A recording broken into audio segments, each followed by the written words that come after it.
So let me tell you about how a staff made us lose 500,000 naira at an event.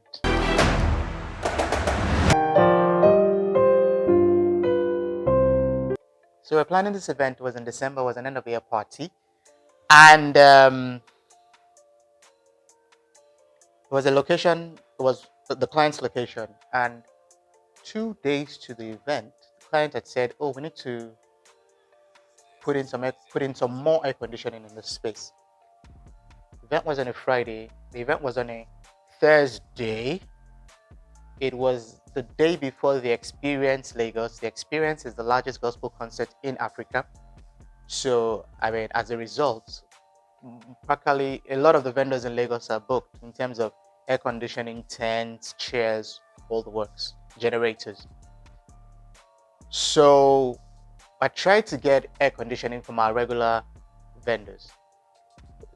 They were all booked. Same thing with generators, were all booked. So eventually, I got a colleague to get me a vendor for the air conditioning and another vendor for the generator. So the vendor for the air conditioning came and installed all his air conditioning. We paid him in full, 500,000 naira.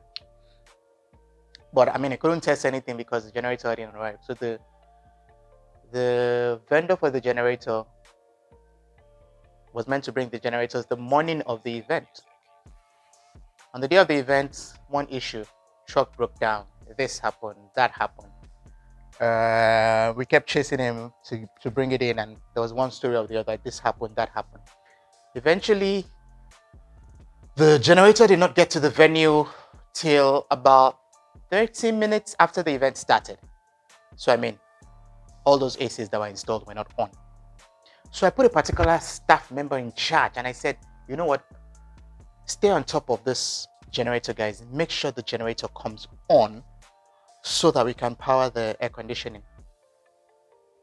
And all of us went about doing all the other things we needed to do at the event. And I'd see the staff member and ask him, what's going on? They're working on it.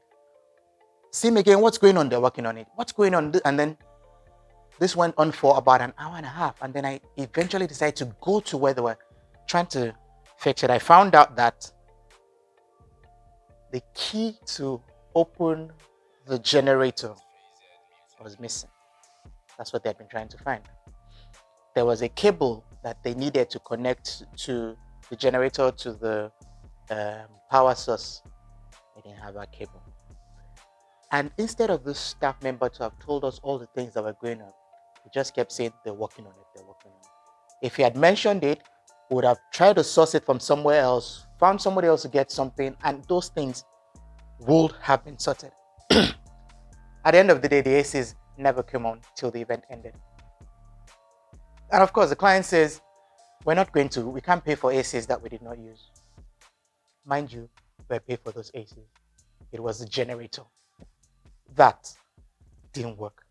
But client says, we can't pay for ACs that we did not use. So please take out the cost of the ACs from your quote. Of course, we had to do that because, as a matter of fact, the ACs did not work. I didn't fire the staff, trust me.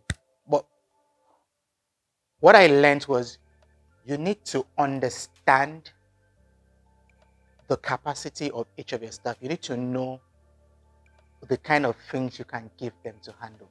What I found out was this particular staff member had issues with focus. So he wasn't able to stay on a task for long. If he's working on something, within the next 5 minutes, he's moved on to something else, like that. And I found out that he had issues with focus. If I'd given it to somebody else, I'm 100% sure that thing would have been sorted.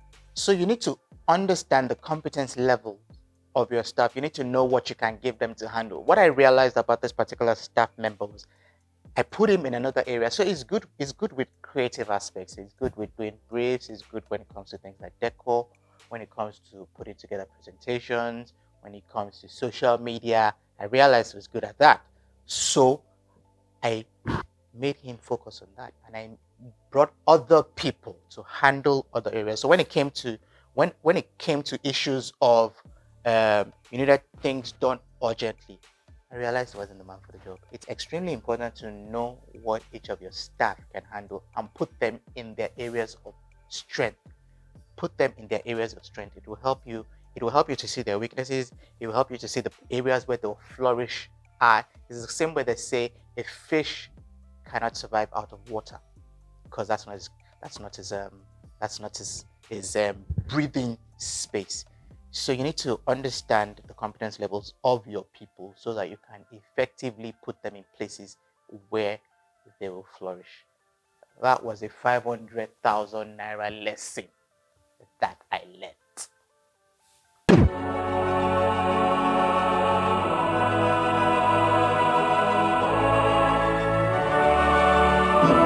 Mirrors events, unforgettable moments, seamlessly delivered.